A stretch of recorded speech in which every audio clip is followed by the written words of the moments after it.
lançando esse ano vários cursos online. Então, nós temos diversos cursos que vocês podem estar conhecendo no site, né, nas redes sociais, a gente está atendendo vocês por lá. E hoje a gente tem o prazer de ter o Raul Cânavas aqui, né, um paisagista que diz que é paisagista desde os 13 anos de idade, né, Raul? Há muito tempo, né? De família, né, que já trabalhava com paisagismo, né? Nasceu na Argentina, mas é brasileiro, é querido, né? Já mora no Brasil há tanto tempo que 50 hoje a anos, gente Simone. ah, 50 anos. é brasileiro, né? Pode ter seu amor lá pela Argentina, mas é brasileiro também. Já não tem. Raul, seja bem-vindo, por favor, né? Se apresente, aí depois a gente começa a apresentação para o pessoal, tá? Eu vou desligar o meu microfone aqui para a gente não interromper você. Muito bom. Eu estou vendo aqui que já estava com 111 pessoas. Então já posso começar a falar um pouquinho do que eu tinha. Podem colocar, Simone, a primeira prancha para todos nós ver. Eu estou vendo aqui várias imagens de amigos meus. Sim, Não, muita gente conhecida, é, né? várias imagens. Ó, eu vou subir, vamos ver se todo mundo está vendo, e aí.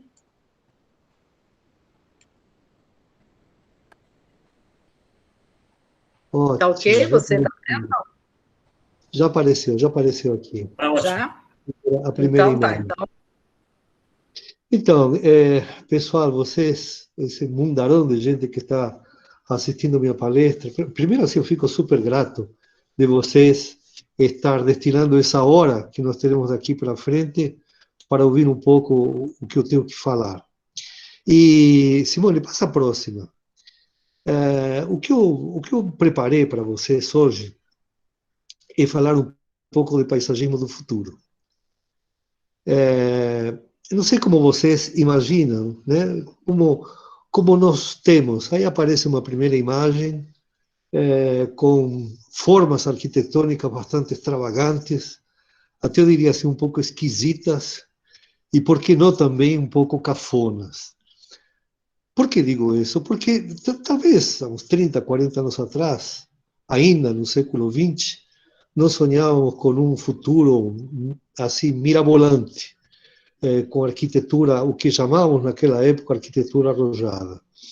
Mas esse tempo me parece que passou e o século XXI nos está chamando a uma grande reflexão. Nós estamos deixando para trás o século XX, que foi um século maravilhoso. Não estou querendo criticar de maneira nenhuma. Aceito tudo o que aconteceu nesses 100 anos que nos passavam no século passado. O que nós avançamos em termos de comunicações e tecnologia foi fantástico. A medicina deu uma expectativa de vida também muito mais longa. Mas, ao mesmo tempo, se cometeram, eu diria assim, uma série de abusos, especialmente na nossa área de arquitetura, de paisagismo, de design. Sempre se procurava formas futurológicas extremamente arriscadas. A arquitetura, inclusive, foi um verdadeiro símbolo.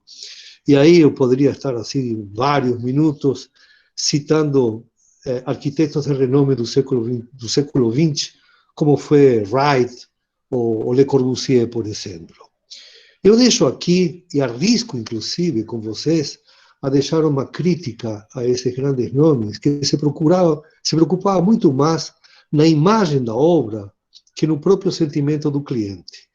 Isto realmente espelha muito bem toda a trajetória, especialmente de Le Corbusier, de Wright, inclusive de nosso arquiteto Moore, considerado por muitos o maior arquiteto brasileiro, que foi Oscar Niemeyer. Eles consideravam suas obras como verdadeiras esculturas e não como ambientes que eram ou para viver ou para trabalhar. Eu vejo que a arquitetura do século XXI está se transformando em algo menos rebuscado, menos complicado, e com a ideia de propiciar conforto. Eu acho que o principal que nós devemos procurar, nós paisagistas, é o bem-estar de quem nos contrata. É realmente saber ouvi-los. É parar um pouco, ficar uma espécie assim de quadro em branco na frente do nosso cliente e ouvir o que ele tem para falar. Em nenhum momento impor o nosso estilo, as nossas, entre aspas, verdades, e sim entender o que ele quer. É claro que isso não comprometeria a nossa maneira de trabalhar. Até mais diria, quando esse cliente e nós não logramos uma sintonia, não há uma empatia, é bom renunciar, é bom dizer assim, olha, eu te recomendaria outro profissional, mas nunca, jamais, tentar impor nossas condições, nossa maneira de ver. Respeitar o anseio do cliente é fundamental, assim como também respeitar a vocação do espaço onde nós vamos a trabalhar. A próxima, por favor. A próxima imagem. A próxima. Por isso que eu pergunto, é assim que imaginamos o amanhã? Dessa maneira que mostrei aquele prédio carregado de plantas, eu realmente penso que não. Eu penso de que a nossa maneira de ver o futuro que inclusive nós já estamos vivendo, nós estamos assim no início de um milênio. Olha que importante, gente. Eu não sei se vocês têm consciência disso, não é apenas uma data. Nós estamos passando de uma era para uma outra. Nós estamos vivendo agora um verdadeiro renascimento, assim como se saiu da Idade Média, no século XIV, século XV, século XVI, para o Renascimento. Eu vejo que, próxima imagem, eu vejo que isso está realmente acontecendo agora de uma maneira muito forte. Eu penso que não vai ser dessa maneira rebuscada e complicada. E para isso, gente, nós temos que olhar para trás. Assim como nós contemplamos, através do retrovisor de nosso carro, o que nós deixamos para trás. É o passado que nos dá a base para construir este presente que nós vivemos e o futuro que nós viviremos. Mas esse sentimento de presente é fundamental e ele é o resultado de um trabalho do passado. A próxima imagem. A próxima, por favor. Simone, a próxima imagem, por favor. Então, aí nós temos acabado de passar agora uma figura do futuro, do que seria esse futuro, e esse futuro não é uma bola de cristal, e sim alguns detalhes muito importantes, como o final do mau gosto, e o mau gosto é o resultado de um passado cultural mal trabalhado. Não existe uma definição real de bom gosto e de mau gosto. Mas o que existe de verdade é um conceito em cima do que nós queremos trabalhar. Então, esses artificialismos que vocês estão vendo, assim, esse rebuscado desse pavão com flores, que inclusive aparece tanto no Instagram e no Facebook como uma coisa bonita, eu acho extremamente rebuscado. A natureza que nós devemos reproduzir nos nossos cenários paisagísticos deve ser bucólica, deve ser simples e essencialmente nativa, essencialmente tropical, essencialmente brasileira. Ela não pode perder, em circunstância nenhuma, a nossa nacionalidade. A próxima, por favor. E aí... Vou ter que interromper um pouquinho aí, atenção. Por favor, desligue o áudio. Não está chegando. Então, peraí. Não está aparecendo a apresentação. Está aparecendo. Eu estou vendo a apresentação. Como é que sai? Nessa imagem, você vê o que chamaria de um jardim profundamente rebuscado, que é o jardim de Topiária. Algo que, inclusive, muitos de vocês podem curtir, e me perdoem a minha franqueza, a minha sinceridade, de criticar essa obra.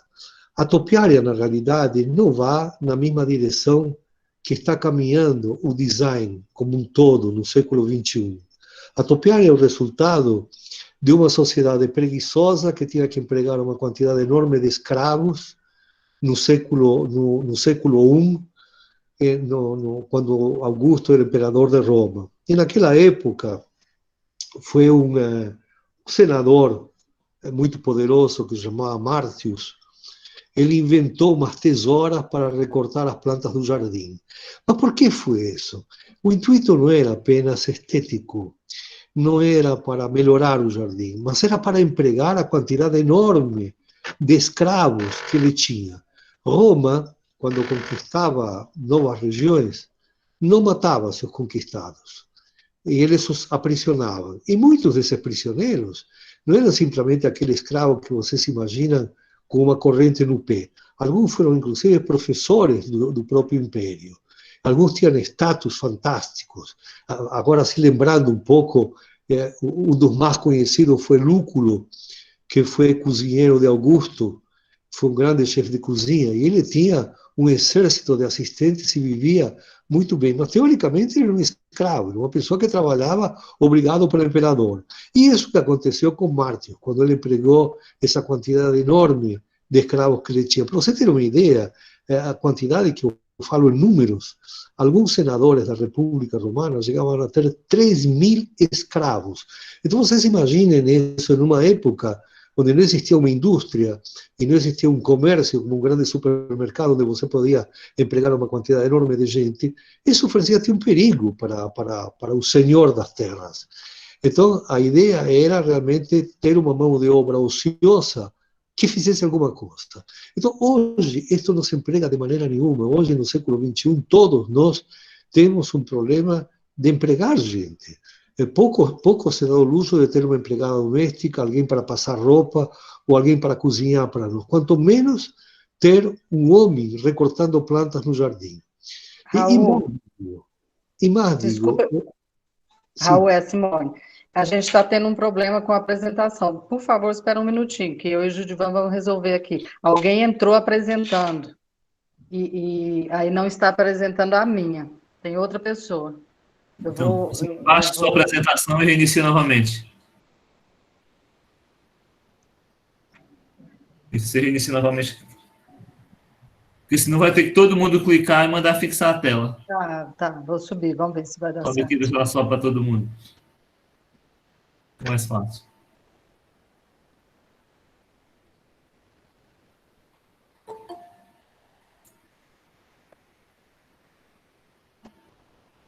Apresentação de slide.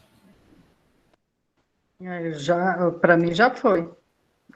Está aparecendo as laterais ainda. Então, para mim está certo, é porque tem outra pessoa. Perfeito. Foi? Tá ótimo. Pode seguir. Tá, então peraí que eu vou passar, Raul. Desculpa, Raul, mas é. Aí. Imagina. Mas está ótimo, a gente está adorando. A internet tem essa coisa. Ninguém vai sair daqui, não, por causa disso, não. Erros técnicos acontecem. Obrigada. Mas o que estava falando agora, vocês ouviram com clareza? Ouviram? Sim, estamos ouvindo. Olha, já estamos com 173 pessoas que estão assistindo. Então, vou pedir para todos vocês, meus queridos, um pouco de paciência, porque a internet tem esses problemas. Sim. Agora adianta, Simone.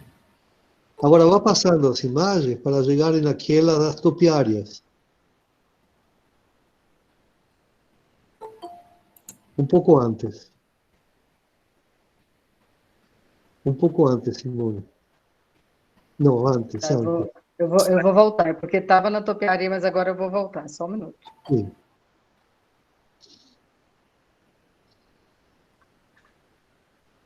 Não fica nervosa. Não fico, não. As pessoas têm muita paciência. Eu vejo os rostos aqui de muitos de vocês extremamente concentrados na tela. Não, extremamente ansiosos.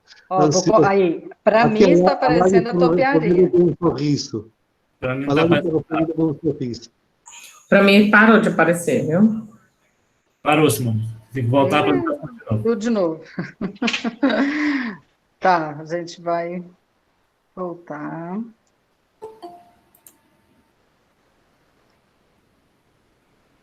Está demorando. Nossa, gente, acho que nós vamos chegar a 200 pessoas assistindo. Que show, hein, Raul? Depois a gente fala que você é querido. É muito querido, né? Deus me deu um prêmio com tantos amigos. Eu às vezes não consigo entender o carinho que vocês me dispensam. Mas eu fico muito grato a todos vocês por esse segmento do meu trabalho. Opa, apareceu agora a primeira imagem. Eu vou... Opa, que bom, Está chegando, né? Que bom, que bom. Agora é a bola de cristal, o fim do mau gosto, que já falamos. O anãozinho de jardim representa muito bem o mau gosto, mas eu não critico aqueles anãos de jardim que são verdadeiras obras de arte, mas sim esses anãos de jardim que vendem nos gardens e que as pessoas compram para adornar o jardim. Não façam isso, por favor. Então, aí está onde nós tínhamos parado, que eu estava falando da topiária. Né, Simone? Não confundir a topiária ocidental com a topiária oriental.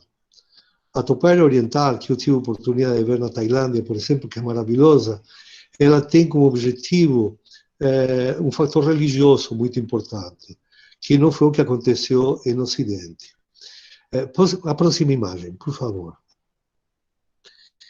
Essa topiária que eu considero um excesso.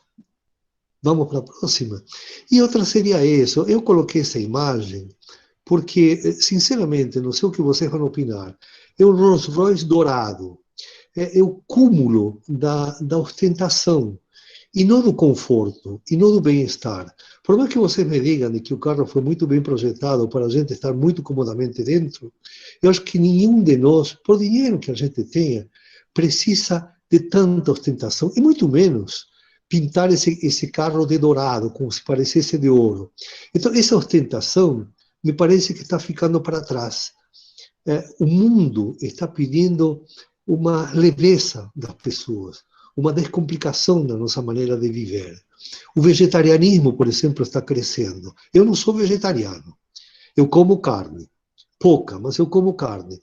Mas eu vejo e me cobro isso, de tentar cada vez menos comer carne. Há uma maneira também do futuro de construir uma leveza até na maneira de comer, na maneira de dirigir. Vocês sabem que, inclusive, esse carro é uma imagem. Eu estava acompanhando uma pesquisa em uma universidade americana, não me lembro que universidade era, mas era no sul dos Estados Unidos, onde fizeram uma pesquisa entre os alunos universitários, e 80% dos alunos não pretendiam nem tirar carta de habilitação, quanto menos comprar um carro. Então veja que quando falo em renascimento, em uma nova etapa na construção desse mundo, eu vejo que estamos deixando para trás verdadeiros ícones do século XX. Então, quando vemos um carro desse tamanho, talvez ele seja mais inspirado ou mais dedicado para sociedades emergentes, sociedades que talvez há 30, 40 anos atrás eram muito pobres culturalmente e economicamente, e que agora desenvolveram uma vida um pouco melhor e que tenta mostrar isso através dessa ostentação. A próxima imagem. Por isso que vejo, e me parece que essa imagem que vocês estão assistindo é muito clara, o século XXI é dinâmico. É dinâmico na maneira que nós temos de nos comunicar. Esta é uma forma evidente, esta apresentação que estou fazendo, de que nós temos uma maneira muito mais dinâmica de nos comunicar. Isso não acontecia 20 anos atrás. Portanto, nós temos uma maneira muito mais acelerada de trocarmos ideias, de participar, e isso vai abrir profundamente nossa cabeça para uma série de atividades. A próxima imagem. A próxima. Está difícil trocar as imagens? Ah, aí está. Então, o que eu vejo, o que esse século está oferecendo, esse início de milênio, essa quantidade enorme de escolhas. Você vê aí uma imagem de uma moça com uma taça de vinho. Então, hoje todo mundo fala de vinho, todo mundo é metido, inclusive, a opinar sobre vinhos. Isso não acontecia anos atrás.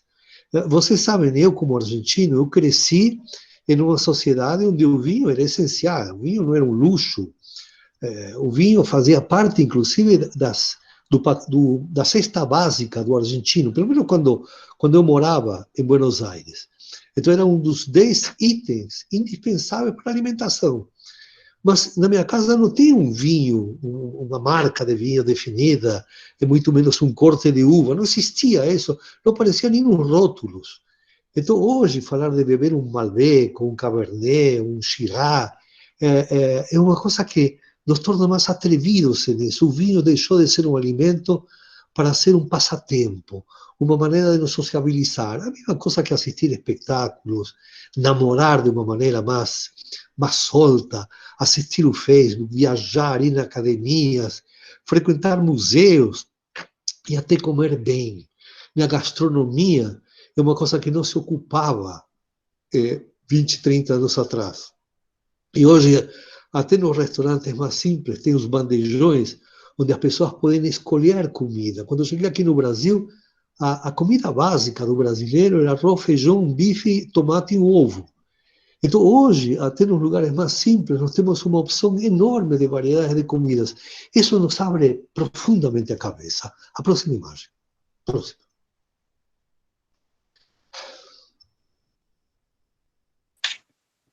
Por isso que eu vejo o trabalho braçal no jardim como algo do passado.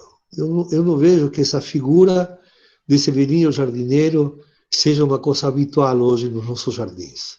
Primeiro que a automatização chegou a um ponto fantástico. Nós estávamos falando no início da minha palestra do Giacoia, que é o diretor para Renvir para a América Latina. Quando a gente falava em irrigação 20 anos atrás, o pessoal torcia o nariz, porque achava que era algo muito sofisticado.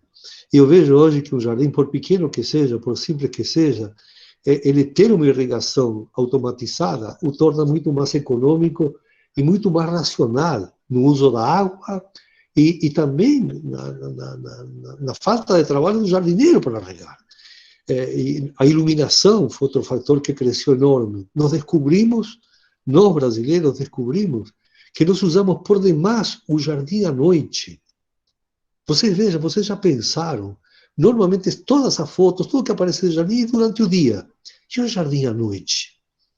O Brasil tem essa vantagem de ter uma grande expansão territorial com invernos muito suaves e com bastante calor. Isso propicia que durante o dia nós trabalhamos e quando chegamos em casa trocamos a roupa, colocamos algo mais confortável e vamos a tomar pelo menos uma cerveja ou um whisky no jardim, e esse jardim tem que ser iluminado. Então veja como esse jardineiro antigo está sendo substituído hoje por coisas mais atuais. A próxima imagem, por favor. Isso não quer dizer de que a paixão pelo jardim vai acabar. O que eu vejo realmente é que o jardim, deixamos de trabalhar para o jardim trabalhar para nós. Você preste muita atenção nisso, porque me parece que isso é essencial para entender o futuro. Nós deixamos de trabalhar para o jardim trabalhar para nós. E isto só vai acontecer se nós usamos toda a nossa ética para projetar e para montar um jardim. É claro que sempre vai haver colecionadores, como por exemplo nessa imagem nós vemos uma colecionadora de orquídeas. Isso é fantástico, é maravilhoso colecionar orquídeas, colecionar bromélias, agora a nova grande paixão, que são os cactos e as suculentas. Mas tudo isso é como um passatempo, e não como uma atividade paisagística. O colecionador de orquídeas, ou de cactos, ou de suculentas, ou de bromélias, não é um paisagista, é um colecionador. A próxima imagem, por favor. E isso não vai evitar que no mundo inteiro continuem os clubes de jardinagem, como vocês estão vendo nessa imagem. Eu coloquei aí 3, 6, 8 clubes de jardinagem, mas evidentemente que cada país, ou cada cidade grande, deve ter uma associação, um agrupamento, uma sociedade secreta onde se colecionam plantas. Mas aí me parece que é muito mais uma atividade social do que uma atividade paisagística. Eu acho que o clube de jardinagem ele estimula que as pessoas se encontrem e que troquem pareceres. Não me parece que seja uma atividade paisagística em si. A próxima imagem, por favor. Eu sinto que todo isso nos leva a pensar em uma maneira nova, em todo sentido, de trabalhar no jardim. Então, por exemplo, uma das coisas que nós devemos erradicar na nossa linguagem é a poda. Você vai ficar espantada. Falei, mas como? A planta precisa ser podada? Não, a planta não precisa ser podada. A planta precisa ser educada, precisa ser estimulada a ter um crescimento bom. Quando nós temos uma árvore, uma pequena muda com 50 centímetros, e ela solta algum ladrão no pé, nós temos que tirar isso para educá-la, para estimular a que ela alcance a altura definitiva. Essa mesma coisa que educar um filho. A gente não poda os nossos filhos. Os filhos não são para ser podados. Isso acontecia antigamente, né? Quando a gente impõe o filho a profissão que ele ia ter. Hoje, dificilmente um pai atua dessa maneira. Pelo contrário, nós tentamos descobrir qual é o sonho do nosso filho e estimulá-lo, pegar da mão e estimulá-lo e acompanhá-lo e incentivá-lo para isso. É o que nós temos que fazer com uma planta. Uma planta educada, ela sempre vai florir com todo o seu potencial. Ela vai crescer e vai atingir a sua altura, seu porte, sua silhueta, dependendo dessa educação e não de uma poda. A próxima imagem, por favor. Eu sinto que, além da poda, enfim, há uma série de outras coisas, como por exemplo isso, que é valorizar nossa paisagem como instrumento de arte. Há muito tempo se fala que o paisagismo é arte. Eu não considero, hoje, especialmente no século XXI, que o paisagista deva ser um artista. Eu acho que estamos deixando um pouco para trás o resultado estético do jardim para nos preocupar um pouco mais com o que ele pode propiciar para nós, o que ele pode dar como bem-estar para o usufruto dos seres humanos. Então eu vejo, por exemplo, nesse quadro que vocês veem aí, isso é uma obra da Tarsila de Amaral, isso já tem muito tempo, tem quase 100 anos de idade, ela foi uma das grandes pintoras da Semana do 22, aqui no Brasil, e vocês veem aí uma síntese de uma paisagem brasileira, com suas casinhas, com sua fauna representada por esse boi, e com essas árvores. Você vê aí a embaúba, você vê um ipê sem flor, você vê as folhas de palmeiras, arbustos e herbáceas. Isso que nós temos que realmente tentar retratar nos nossos jardins. O que a Tarsila conseguiu fazer de uma maneira tão esplêndida há tantos anos. Imaginem só que ela fez isto há décadas e décadas atrás e ainda nós não estamos conseguindo a essência disto aqui. Por favor, a próxima.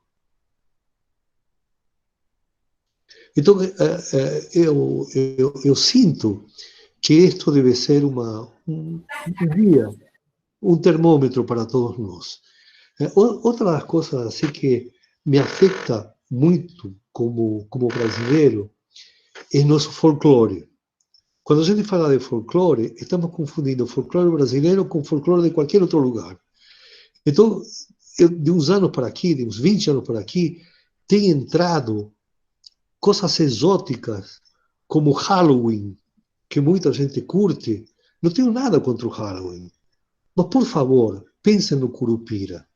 Pensem nesse menino de baixa estatura, de cabelos longos e vermelhos, com os pés virados para trás, que era o verdadeiro terror dos lenhadores nas nossas matas.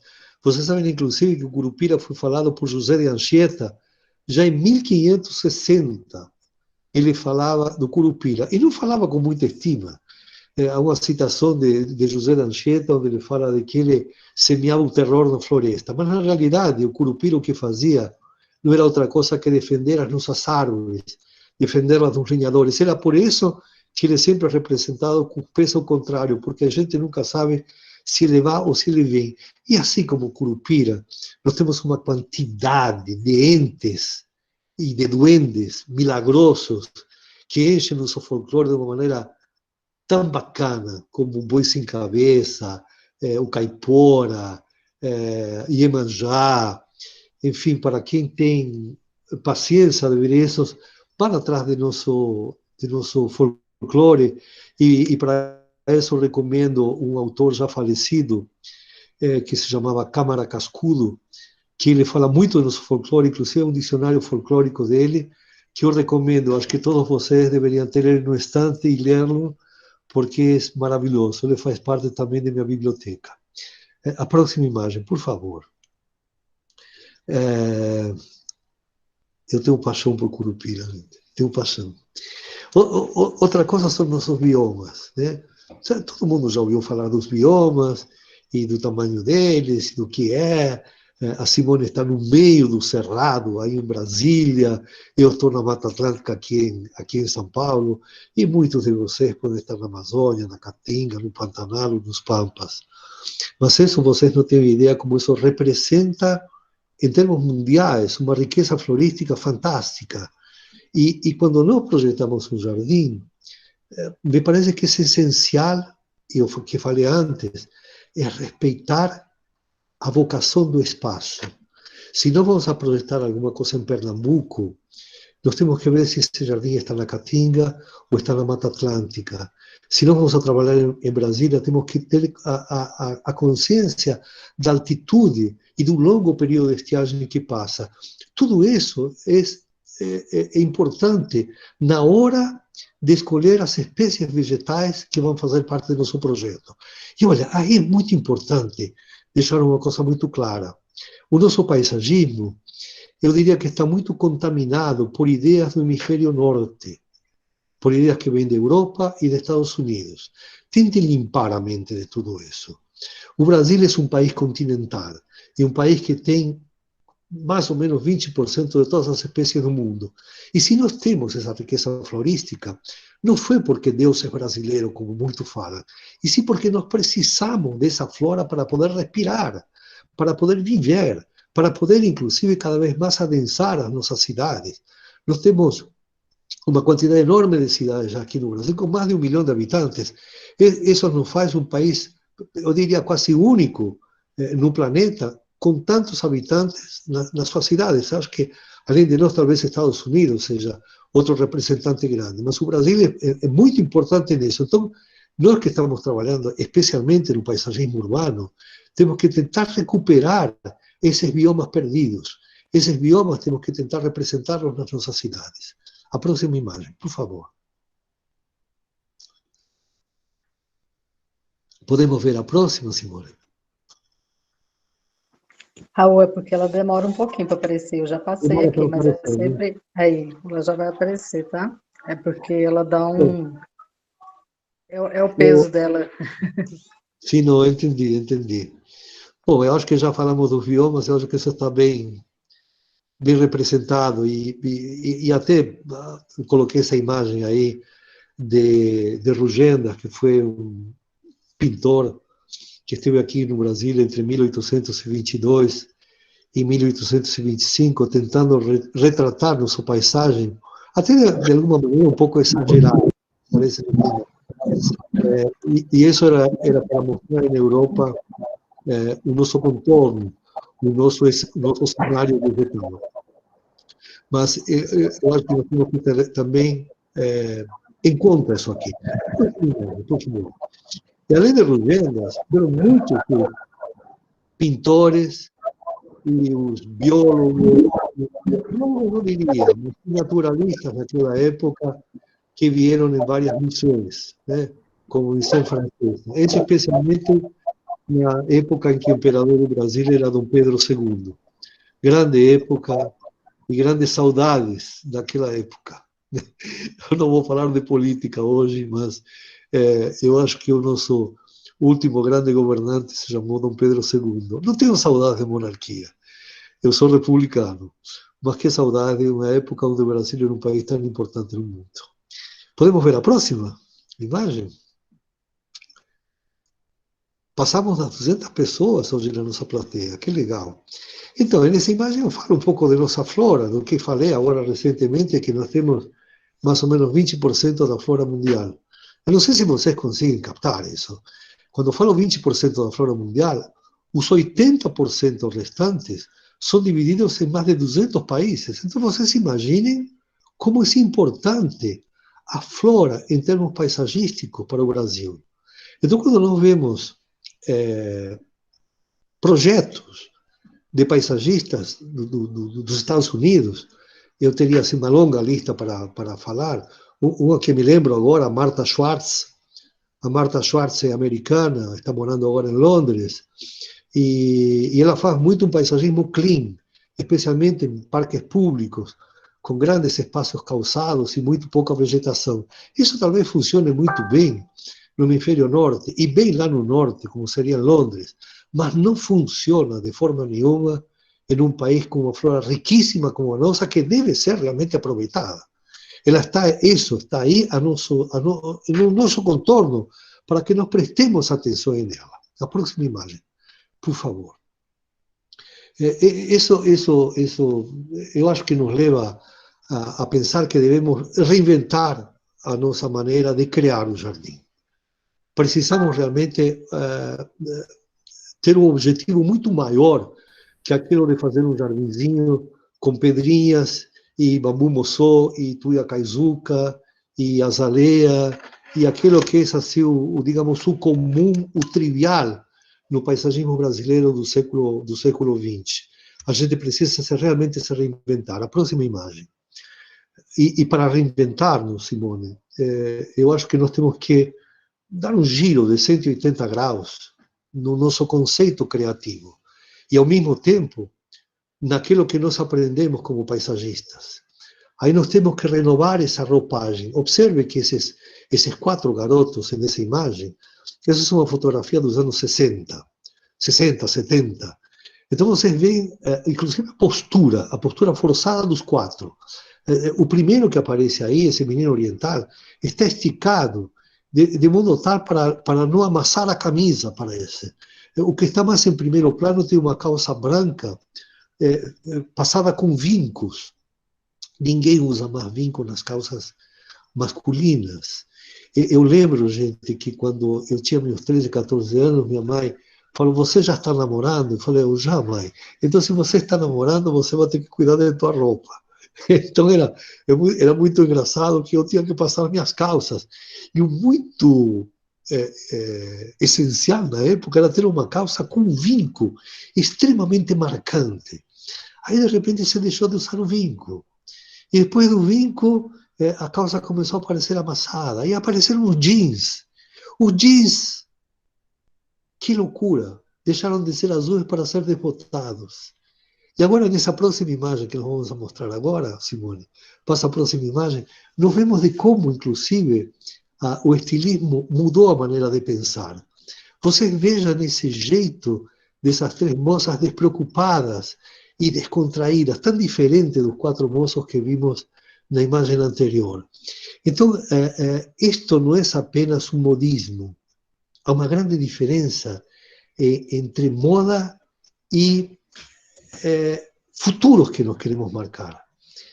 Então, o que eu vejo é que esta é uma grande resposta dos estilistas para uma maneira menos rebuscada, menos mirabolante, menos extravagante, como era a moda dos anos 60 ou 70, onde as pessoas precisavam, através de seu visual, vender uma imagem. Hoje, nós tentamos vender um conteúdo, tentamos mostrar o que realmente nós somos, e não aquilo que nós vestimos, ou aquele relógio que nós usamos, ou o carro que nós deixamos na garagem quando nós vamos a visitar um cliente. O que nós temos que mostrar é nosso conteúdo, é nossa maneira de ser, é nossa autenticidade. A próxima imagem, por favor.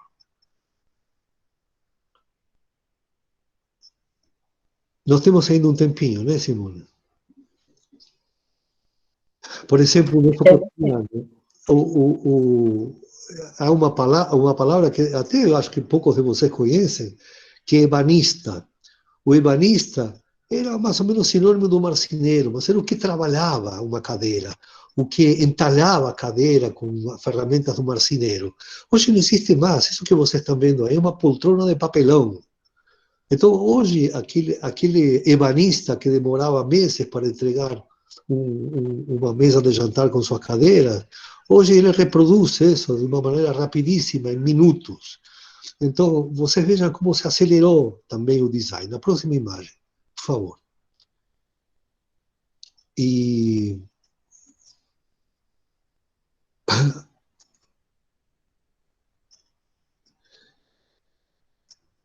E como falei antes, né, a maneira que nós nos comunicamos. Olha a diferença entre essa bicicleta e o avião a jato. E mesmo quem não usa frequentemente aviões, a maneira de comunicarmos é uma maneira muito mais acelerada, não apenas pelo carro, o próprio transporte público. E esta maneira que nós temos de internet, de Instagram, de Facebook, enfim, mil maneiras de entrar em contato, não com o nosso vizinho ou quem mora na nossa própria cidade, senão nós vemos a maneira que nós temos imediatamente nos comunicar com quem aquele mora do outro lado do mundo, até fazendo uma tradução simultânea da língua que nós falamos. A próxima imagem, por favor. Eu queria, inclusive, agora, nas próximas, mostrar um pouco essa coisa do bem-estar, né? Como devemos pensar os jardins autênticos e descontraídos. Antes de sentar na frente de uma tela de um computador para criar um jardim, trabalhem esse jardim por dentro. Trabalhem dentro da própria alma e dentro da própria mente. E sempre vejam que eles têm que ser autênticos e têm que ser descontraídos. Eles não devem ser copiados de revistas ni de livros. Quando alguém nos contrata para criar um jardim, ele está fazendo um investimento numa criação. Então essa criação deve ser verdadeira, deve ser autêntica. E isso o que eu vejo como deve ser vital no nosso trabalho paisagístico. Próxima imagem, por favor. E eu acho que há verdadeiros representantes hoje no mundo que trabalham com isso. Por exemplo, nessa imagem que estão vendo, isso é paisagismo. Vocês têm aí uma mata fechada com dixônias, com esse xaxim arbóreo, e imagina o que isso transmite. Até para vocês que estão assistindo isso, se isso não transmite paz e serenidade. É isso que realmente nós estamos tentando procurar nos nossos jardins. Serenidade e paz. Isto é extremamente importante. A próxima imagem, por favor.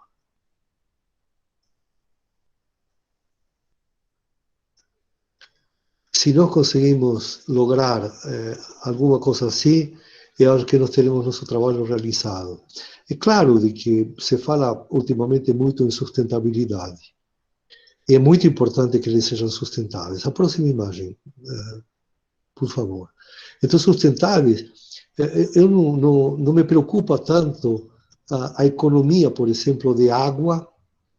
Eu acho que nossos gastos com água, e aqui eu poderia falar durante horas sobre isso, o Brasil é um dos países mais ricos em termos de rios. Só o rio Amazonas, seu caudal poderia tranquilamente fornecer água para o planeta inteiro. Só o rio Amazonas.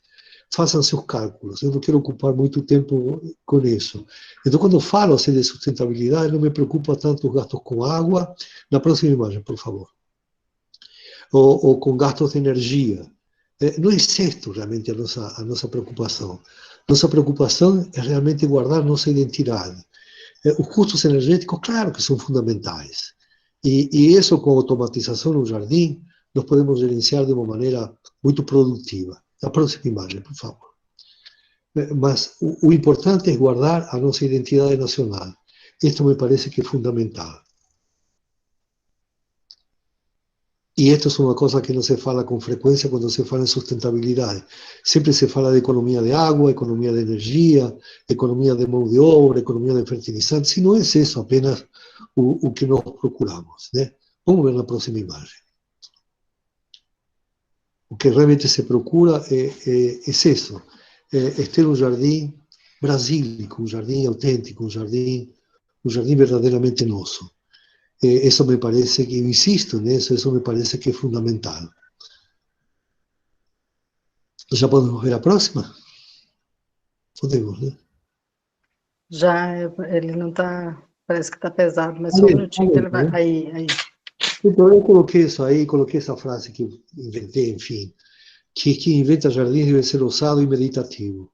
Ousado porque toda criação nos obriga a fazer algo diferente. Não é simplesmente procurar o belo, mas tem que ser diferente. Tem que atingir, como toda obra de arte. E nós temos que pensar profundamente nisso. E é uma coisa importante, nós temos que amar a terra, como as plantas que nele crescem. Eu não consigo aceitar um paisagista que apenas trabalha no seu laptop. Os paisagistas têm que frequentar os produtores de plantas, têm que enfiar a mão na terra, têm que gostar do barro, têm que sujar suas botas. Isto que é essencial. E não apenas o trabalho do computador. A próxima imagem, por favor.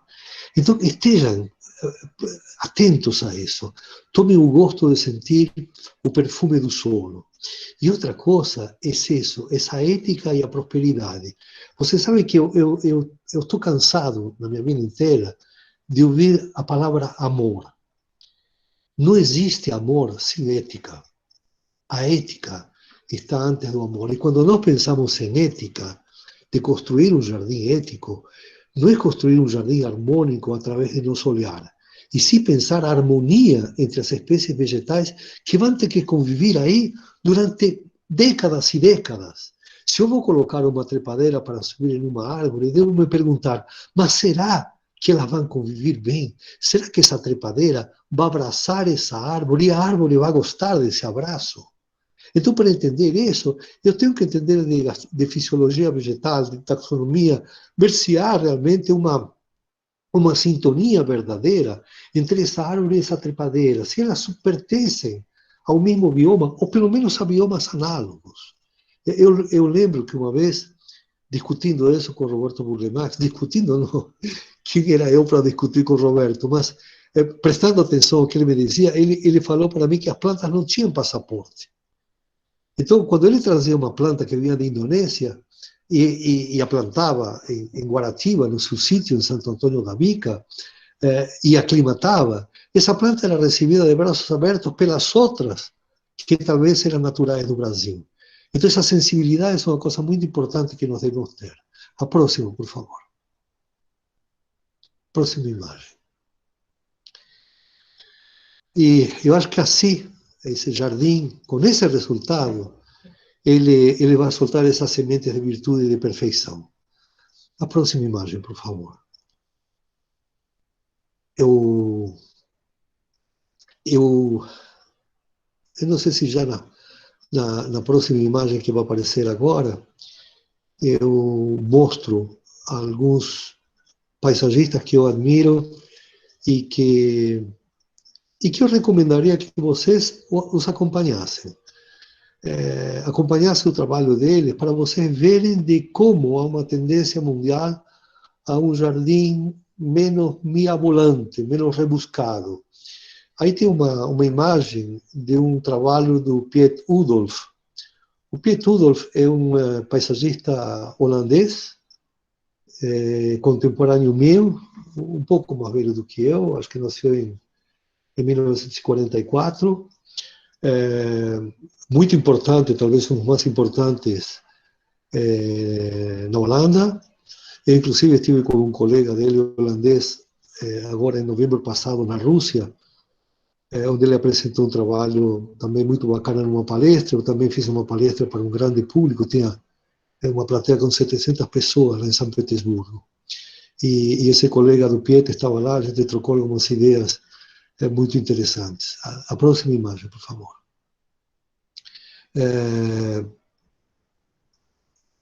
Pode aparecer a próxima? Esse é um paisagista inglês, um pouco mais jovem que Piet. O Dan Pearson, acho que nasceu em 64, ele está com 50 e poucos anos.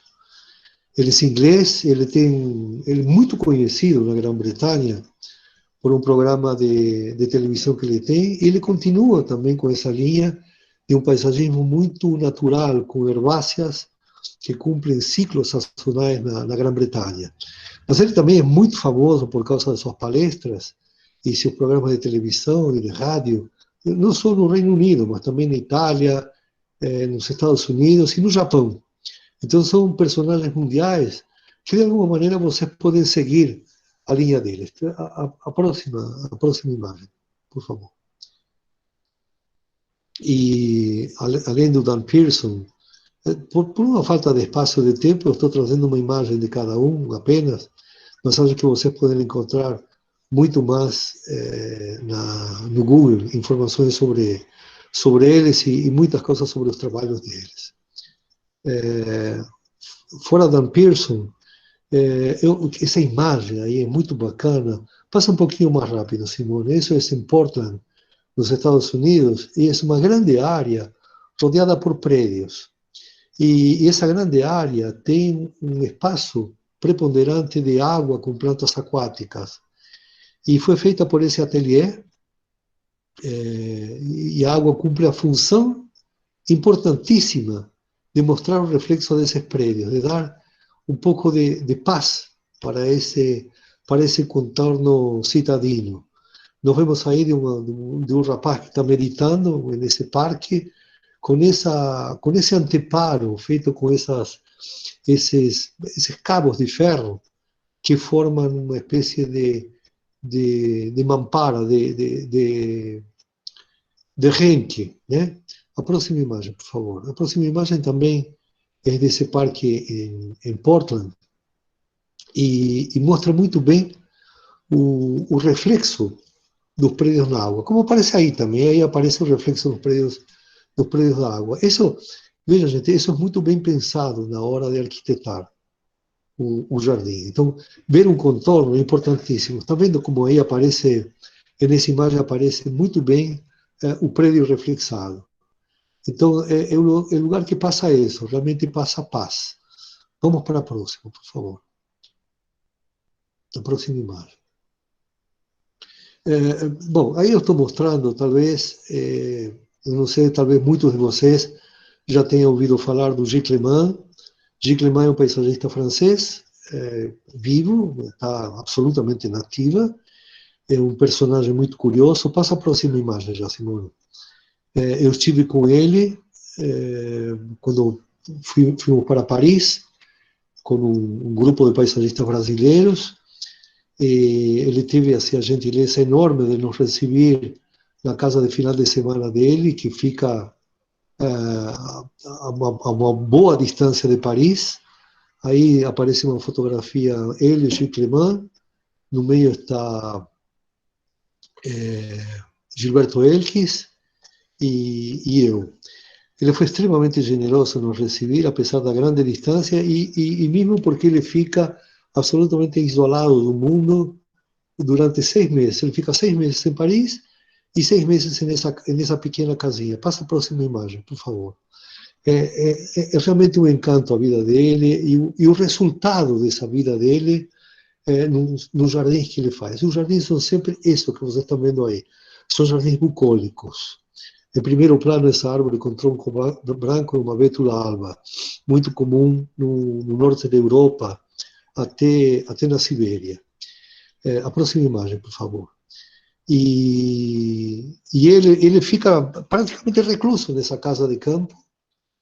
Recluso, assim, não é nenhuma aldeia, é essa casa que ele construiu com suas próprias mãos e com pouco de ajuda, não parece telhados de madeira, foi feito por ele. E na casa, para você ter uma ideia, não tem nem telefone, nem computador. Ele desenha à mão, e o escritório dele, que é um escritório enorme, com uma quantidade enorme de profissionais, trabalha para o mundo inteiro. Quando eu estive com ele, estava fazendo um projeto para um jardim na Rússia, para um homem muito rico na Rússia. Então, aí vocês têm outra imagem do jardim bucólico dele. Por isso que eu vejo essa tendência, quando se fala em topiária. A topiária é uma coisa ridícula que nós estamos adotando tardiamente, quando já foi totalmente abolida na Europa. A próxima imagem, por favor.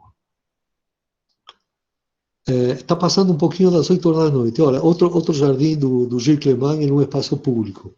Gilles Clément, para você ter uma ideia, na França, era talvez o homem mais importante em projetar praças e parques públicas. E ele decidiu não trabalhar mais para o governo quando Sarkozy ganhou as eleições. Ele disse de que não trabalhava para um governo de direita e parou de trabalhar para o governo. Né? E aí ele se tornou famoso mundialmente, não apenas como paisagista, e sim como um pensador, pelos livros que ele escreveu, e pelas obras. Esse museu, por exemplo, de Quai Branly, fica em Paris, a poucos metros da Tour Eiffel, e ele me contava, quando ele mostrou o projeto para Jean Nouvel, que é o arquiteto que projetou, Jean Nouvel ficou meio parado, teve assim uns 20, 30 segundos de mutismo dos dois. E o Jean Nouvel falou para ele: mas você dessa maneira está tampando minha fachada com tuas plantas. E ele respondeu, falei: não estou tapando, estou convidando as pessoas a penetrarem e ter assim a surpresa de ver a maravilha que você projetou. Aí nessa foto que vocês veem, essa segunda foto, estou eu com um grupo de pessoas mostrando o jardim, aí pertinho de Paris. Pertinho da Tour Eiffel, isso em pleno centro de Paris. Ficamos sem imagens, Simone? Parece que perdimos, né? Raul, alguém entrou de novo apresentando. Só um minutinho, deixa a gente identificar quem foi. Então, se vocês estão me ouvindo, eu quero deixar esses personagens que estou mostrando, o Pietro, o Dan, o Jean Nouvel, o Gilles Clément, eu gostaria que vocês anotassem os nomes, que vocês procurassem e se inspirassem muito nas obras que eles fazem. Eles muito mais, eles já transcenderam a profissão de paisagista para se tornarem grandes pensadores que influenciam profundamente a nossa maneira de trabalhar. E eu acho que o Brasil, com toda a sinceridade e também com todo o respeito aos profissionais brasileiros, estamos um pouco aquém daquilo que está se fazendo no mundo, nos Estados Unidos e na Europa. Nós temos que correr para tentar nos igualar com eles e usar a nossa criatividade para mostrar para o mundo a nossa brasilidade, como é importante a nossa brasilidade. Aí, por exemplo, eu estou com o Patrick Blanc, acho que todos vocês devem ter ouvido falar, ele não sei se o criador, mas o recriador do Jardim Vertical. E olha que interessante, o Patrick Blanc, eu estou trazendo essa imagem, ele está aí comigo, em Paris, eu estou trazendo ele, não apenas pela transcendência do trabalho dele, mas sim pelo que ele representa. Ele começou a fazer os jardins verticais não para otorgar beleza às cidades, e sim para minimizar o efeito da poluição, do ruído e das temperaturas altas no verão e frias no inverno. O objetivo dele era essencialmente bem-estar. Ele se transformou em um grande mestre. Na próxima imagem, que tem algum trabalho dele, o trabalho mais conhecido dele, ele aí está com o meu livro que eu dediquei a ele, que é o Jardim para Sempre. Sim, aí está o Museu Branly, que também é de autoria de Jean Nouvel, um arquiteto francês muito famoso, e Patrick revestiu toda a fachada dele com plantas, e essas são plantas com altíssima sustentabilidade. Vejam bem, altíssima sustentabilidade. Vocês não veem aí andaimes com gente tocando plantas. O jardim vertical foi feito para durar muito tempo, para as plantas desenvolver, para as plantas se harmonizar, como falei anteriormente, entre si, para elas conviver bem, como estão aí. Essas plantas desenvolveram nesse lugar. E estamos falando de Paris. Paris, evidentemente, tem climas muito mais marcantes e um inverno muito mais frio que na maioria das regiões aqui do Brasil. Então, nós temos possibilidades muito mais amplas de construir jardins verticais tão ou mais bonitos como são construídos aí em Paris. Inclusive, o Patrick Blanc já tem algumas obras aqui no Brasil, ele já nos visitou mais de uma vez. A próxima imagem, por favor.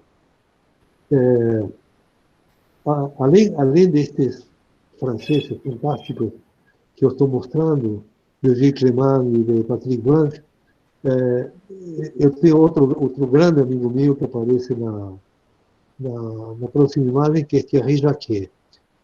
O Thierry Jacquet é um fanático para o Brasil. Ele é o dono e o criador, alma mater, de uma grande empresa que se chama Phytorestore.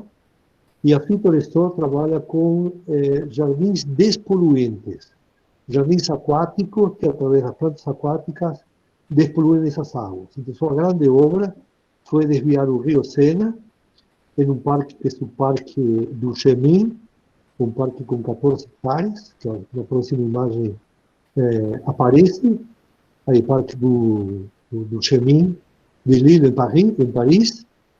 Ele tem 14 hectares, dominado uma grande parte por um jardim aquático. Nesse jardim aquático ele introduziu uma série de plantas, há muitas passarelas, você pode mostrar as próximas imagens, Simone. Há muitas passarelas, eu fiquei encantado, fiquei com ele um dia inteiro visitando o parque, e, olha, são muitas passarelas que ele criou, inclusive com uma riqueza de fauna muito grande, tem muitos pássaros. Então, pássaros e garças. Aí eu lembro que uma das perguntas que eu fiz a ele, como que você fez para trazer essa fauna para aqui?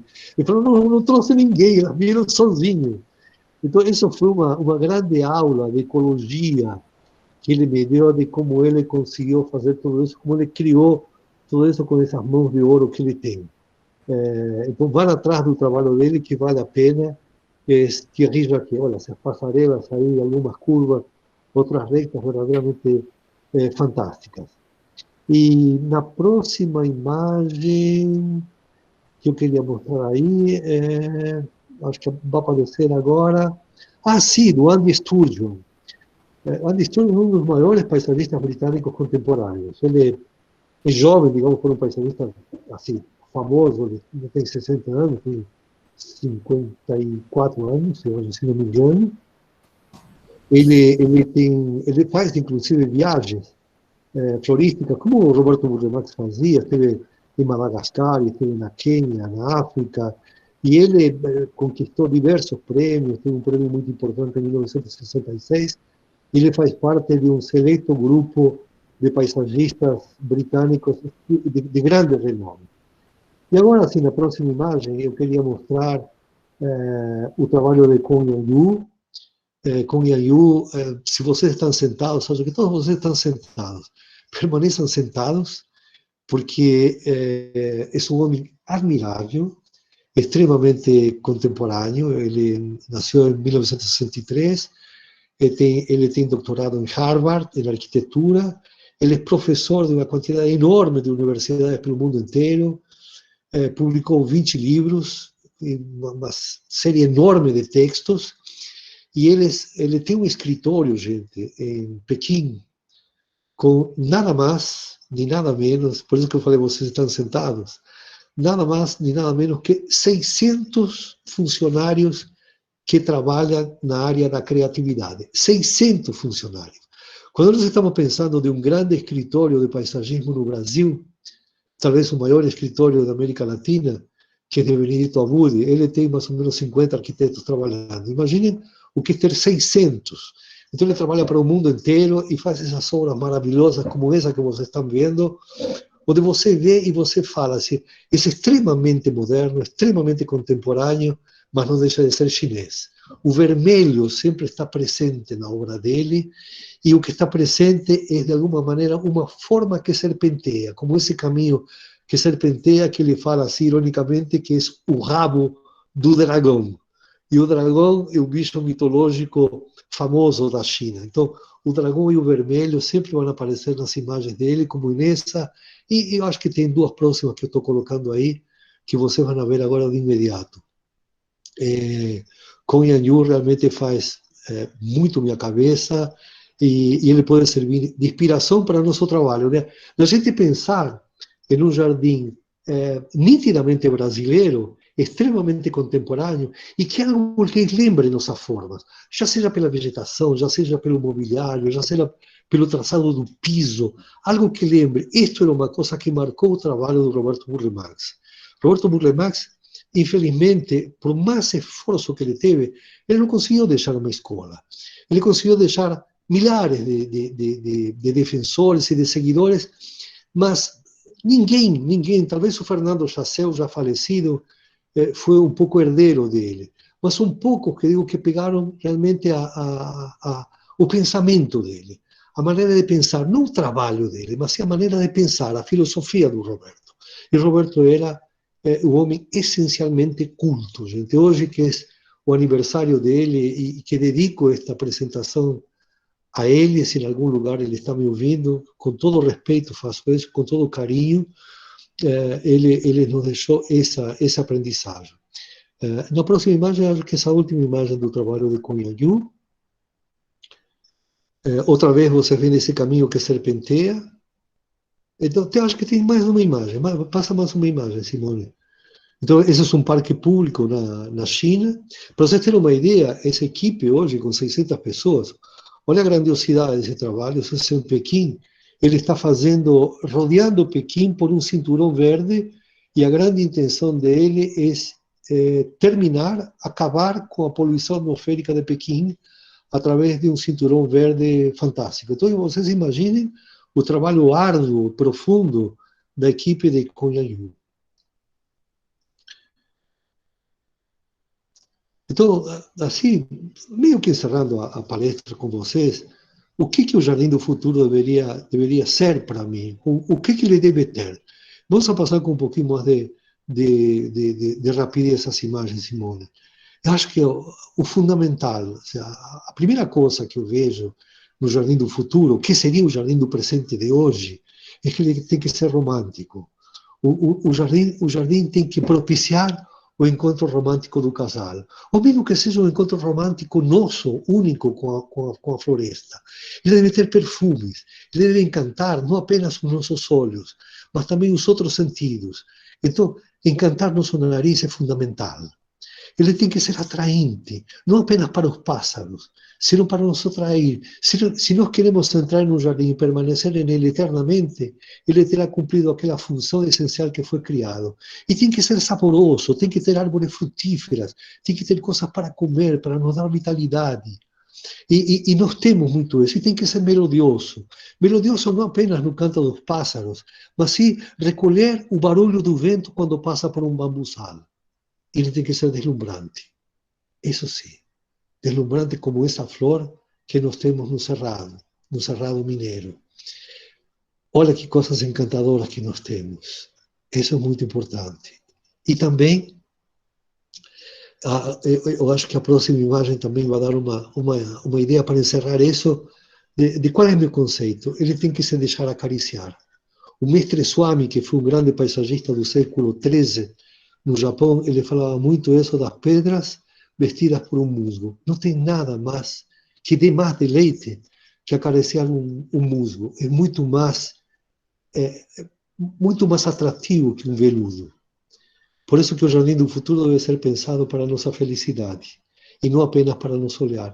Esse é o jardim que eu sonho para o nosso futuro, para o futuro meu e para o futuro de vocês. Isso que eu tinha para falar para vocês.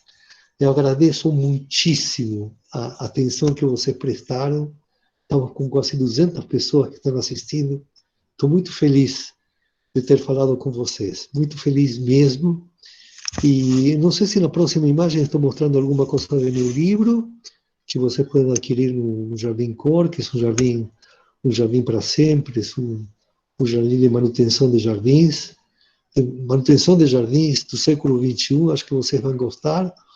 É uma hora importante, e qualquer dúvida que vocês tenham, não sei, Simone, se dá tempo para responder algumas perguntas, algumas dúvidas, algumas colocações das pessoas que nos estão assistindo. Será que tudo? Dá tempo, sim. Tá, consegui colocar a sua imagem. Ó. Tá bom. Dá vontade de bater palma, viu, Simone? Esse livro um pouco assim, esse regalando e biblioteca que eu tenho. Batendo palma daqui. Obrigada demais, Raul. Obrigado a você por me assistir. Nossa, quantas mensagens, que lindo. Não sei se a gente vai conseguir responder todo, mas, meu Deus do céu, que lindo. Obrigado. Mas não sei, Simone, se alguém quer fazer alguma pergunta, se eu estou deixando essa última imagem para dúvidas e perguntas, você tem um Jardim em Cor, o Pergunte Raul, hoje estou respondendo por volta de 15, 20 perguntas por dia ligadas à jardinagem e paisagismo. Raul, você tem um tempinho, sim, é você que manda. É lógico que é muita gente. né? Você viu um pouco das mensagens, todo mundo elogiando muito, te agradecendo muito, e com certeza tem bastantes perguntas, né? Se alguém quiser, eu acabei de ver aqui alguém falando como dar o primeiro passo para começar a ser paisagista. Essa é uma das perguntas que apareceram ali para a gente, se você quiser responder. O que fazer para começar a ser paisagista? Isso. Olha, a primeira coisa, eu acho que não só para ser paisagista, sino para entrar em qualquer profissão e se apaixonar por ela. A gente não deve entrar nessa atividade apenas por glamour ou porque dá dinheiro. Acho que qualquer coisa dá dinheiro, até ter um açougue pode nos tornar milionários. E há açougueiros famosos aqui no Brasil. Então, eu acho que o paisagismo é a primeira coisa, tem que gostar e tem que dedicar o tempo todo a isso. Tem que dedicar muito tempo, tem que visitar produtores de plantas, isso me parece que é fundamental. Ter um contato sempre profundo com os produtores de plantas. Sair um pouco da tela do computador, sair para fora, visitar jardins históricos aqui no Brasil, falar com paisagistas, ter contato muito com paisagistas e comprar livros. Mas não livros para colocar na mesa como enfeite, sino livros para ter na biblioteca. Inclusive, uma coisa que eu sou aficionado ao ponto de usar uma roupa especial para ir em sebos.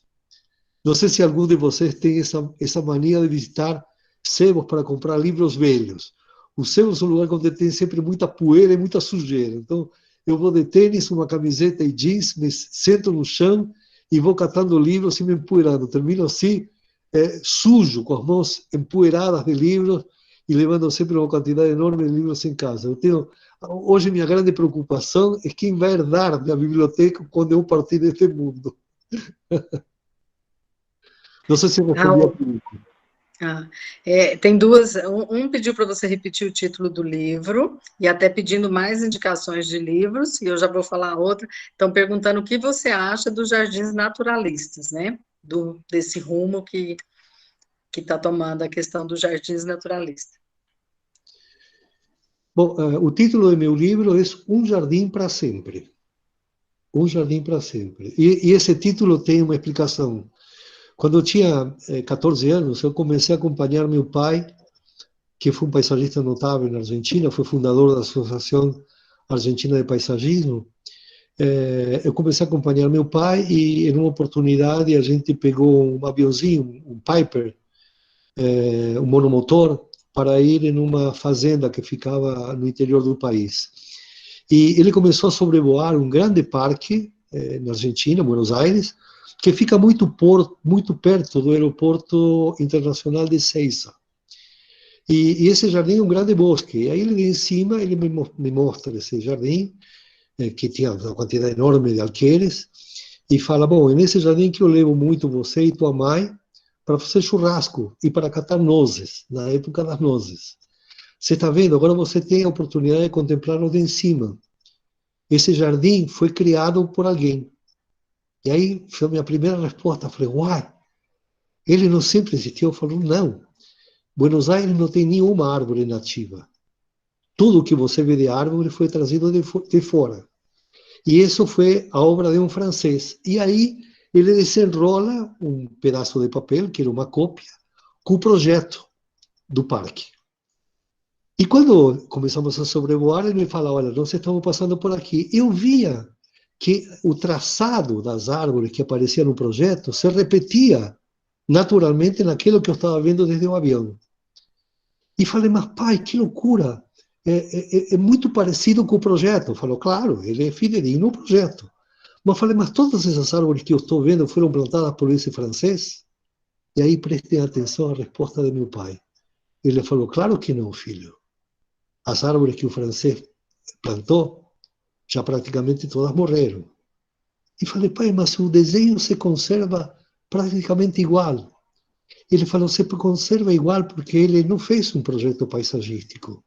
Ele criou um novo bioma, onde as plantas se harmonizam entre si. E antes de morrer, elas soltam suas sementes, que germinam a seus pés.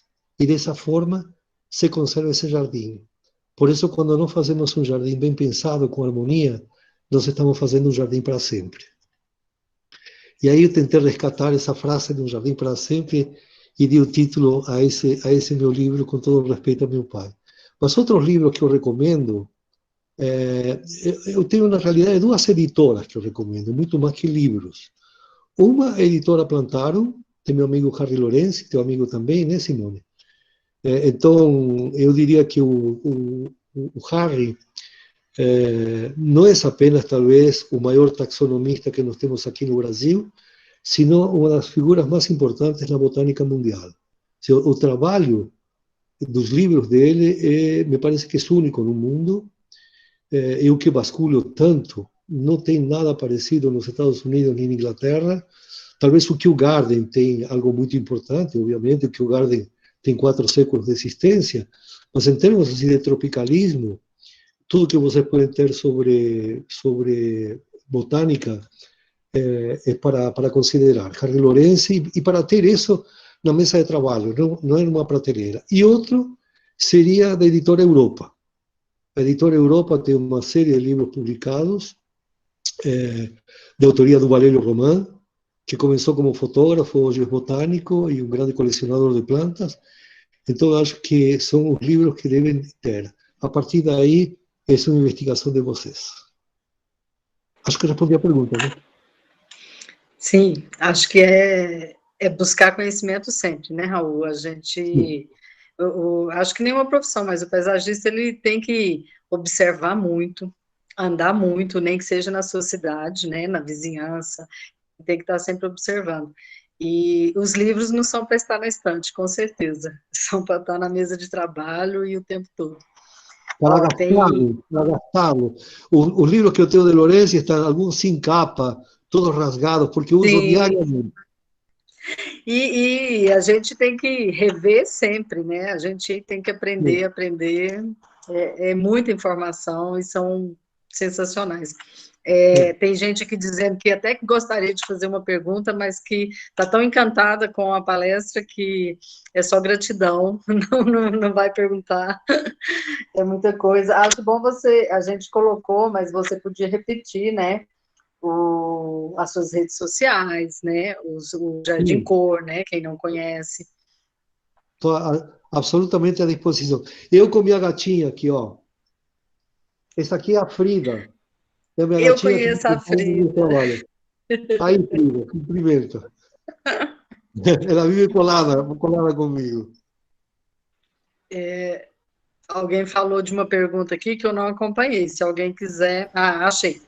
Como instruir os órgãos públicos a idealizar essas novas incorporações paisagísticas? Bom, o nosso grande cliente, o cliente que todo mundo sonha, é o poder público. Isso é verdade.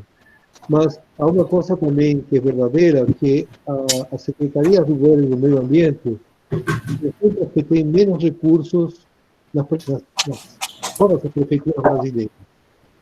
Eu acho que isso nós temos que influenciar o poder público para mudar esse conceito, mudar o conceito de que ele faz uma licitação para procurar um paisagista ou para procurar um executor e normalmente fecham com o mais barato.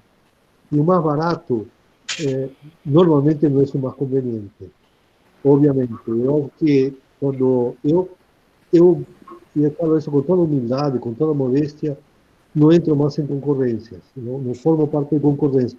Eu sempre deixo bem claro, quando me convidam para uma concorrência, falo, eu não consigo entrar porque meu preço não é o mais alto, mas eu tenho um preço de intermediário.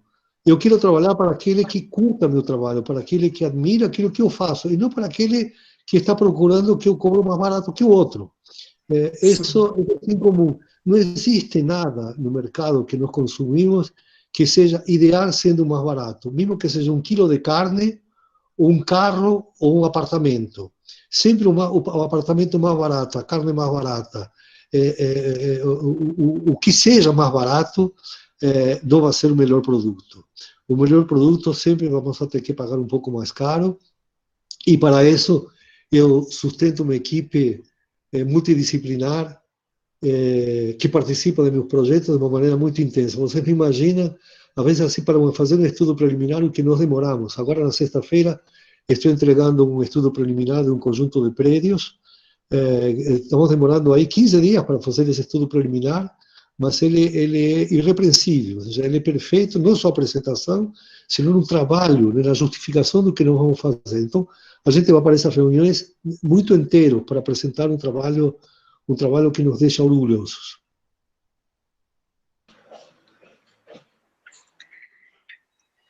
Raul, tem uma pessoa está pedindo, diz que não conseguiu ouvir quando você falou, qual a sua visão sobre o Oscar Niemeyer? Sobre o? Oscar Niemeyer. Olha, você que mora em Brasília, acho que você tem muito mais palavras para falar do que eu. Eu vou tentar sintetizar em uma opinião.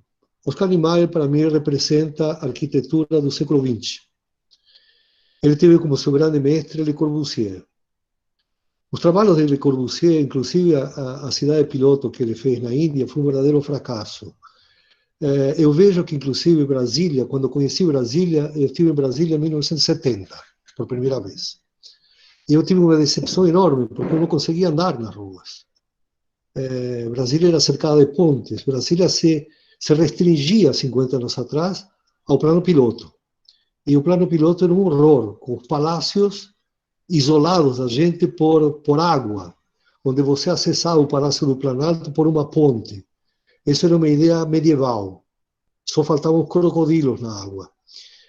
Então, era assim, o poder isolado do povo e todo esse centro urbano isolado do contorno. Hoje, Brasília é uma cidade deliciosa e encantadora por causa do trabalho que o brasiliense conseguiu fazer. Brasília tem um contorno maravilhoso e cada vez fico mais encantado quando vou para Brasília com a arborização, com tudo isso. É uma coisa que Oscar Niemeyer negava. Não sei se vocês sabem, poucos de vocês devem saber disso, mas Oscar Niemeyer e Roberto Burle Marx trabalharam juntos durante muito tempo e brigaram na morte exatamente em Brasília, quando Roberto tentou adicionar mais verde e Oscar Niemeyer é inimigo público de qualquer árvore, qualquer palmeira, perto de sua obra escultórica. Ela deveria emerger no meio do nada, no meio de um deserto, como uma grande escultura. Então, acho, e deixo isso bem claro, que Oscar Niemeyer foi um grande escultor, um maravilhoso escultor, mas que ele não deu para seus clientes o bem-estar que eles esperavam. Alguém fez uma pergunta sobre os jardins naturais. E se perdeu isso aqui, sobre o jardim, e falou assim um pouco do Piet, que mostrei. Então, o que eu acho sobre o jardim natural é que realmente é o nosso caminho, mas não um jardim natural e bucólico como o Piet faz na Holanda, ou como o Dean Persson faz na Inglaterra, e sim um jardim bucólico com nossa vegetação. Isso que é importante.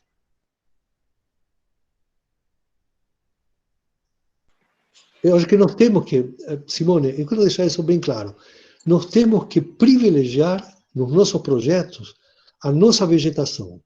Por quê? Porque quando você fala de um jardim inglês, os ingleses não têm riqueza florística. Tanto quando você aprende arquitetura paisagística na Inglaterra, em uma semana você conhece toda a flora inglesa. Para conhecer toda a flora brasileira, não alcança uma vida. Uma vida inteira é pouco para conhecer a nossa flora. Então, quando você fala de arquitetura paisagística americana, ou francesa, ou inglesa, ou italiana, estamos falando de floras muito pequenas representativamente. Por isso que eu faço questão de falar de que o paisagismo brasileiro tem que ser único no mundo.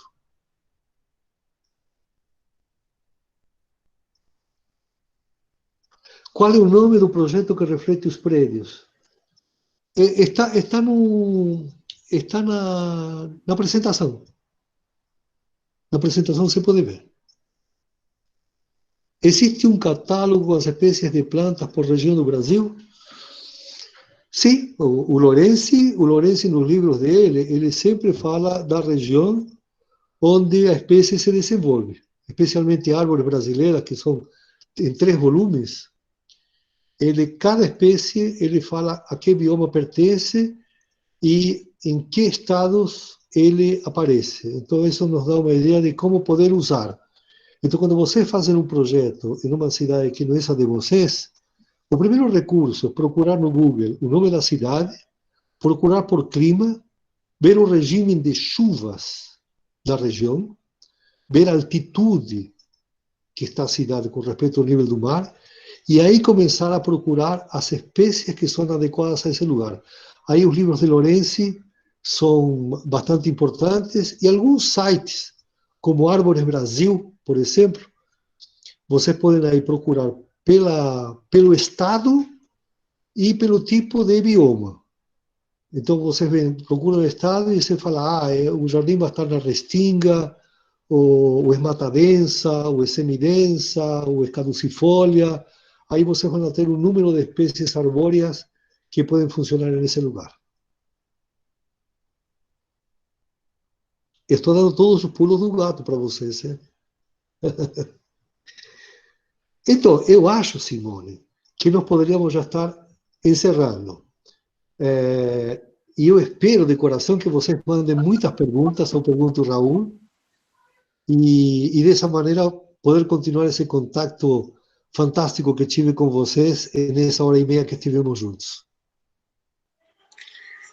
Concordo, Raul, né? Você está aqui há 1h30, você, né, bateu recorde de público, né? Parabéns, sempre assim. E é uma honra você aqui conosco, e realmente eu acho que tem algumas perguntas aqui, mas que o pessoal pode estar te mandando. Pergunte ao Raul, aproveite, quem não conhecia, tem gente, viu um comentário aqui que diz que é a primeira aula sobre paisagismo que essa pessoa viu, e que já se encantou, né? Então ele começou certo, né? Começou com a pessoa certa. Muito bom. Raul, muito obrigada. Eu espero que a gente faça outros, né? Amanhã você tem uma palestra em espanhol, mas se alguém quiser acompanhar, né? Você falou que amanhã... Você consegue acompanhar em espanhol, vai ser fantástico, porque eu vou falar do paisagismo latino-americano e vou falar muito de sustentabilidade, de como fazer jardins econômicos e jardins que tenham a cara de cada região. Vou falar um pouco do México, de Nicarágua, Panamá, Bolívia, Chile, Uruguai, Paraguai, enfim, todos esses países que formam a Latinoamérica querida. Estou recebendo tantas mensagens que estou vendo aqui que não daria nem para falar aqui. Laura Veloso, eu tenho interesse, respondeu em espanhol. Laura, entra amanhã nessa palestra que vai ser em espanhol de jardins sostenibles, jardines sostenibles. Que hora que é a palestra, Raul? Vai ser em horário brasileiro, 14 horas. 14 horas. Entra pela sua rede ou é pela Rembrandt? Vai ser pelo mesmo sistema teu, daqui, o mesmo sistema. O mesmo sistema. E vai ser 14 horas, porque como vai ser para a América Latina, Estados Unidos tem umas horas que são antes, Argentina para depois, enfim. Por isso que encontramos um horário que era mais prudente, o de 14 horas. Certo. Depois eu vou colocar, eu vou salvar lá, que eu tenho a palestra lá, e vou colocar também nas redes sociais da escola, que o pessoal... Vou divulgar para ajudar o pessoal a entrar. Você me faz interesse. Eu deixo para todos vocês o meu mais sincero e apertado abraço, mesmo que seja um abraço virtual, mesmo porque a gente não pode dar abraços presenciais agora com essa pandemia. Você imagina que continuem abraçados, beijados, com o maior dos afetos, o maior dos carinhos, e para quem está entrando, ou para quem trabalha como paisagista, desejo o maior e o mais lindo dos sucessos. Uma boa noite a todos. Boa noite, Raul. Com Deus. Boa noite a todos. Até a próxima. Agradecemos vocês pela presença. Tchau, Raul. Tchau, tchau. Boa noite. Muito obrigada. Tchau, tchau. Obrigada.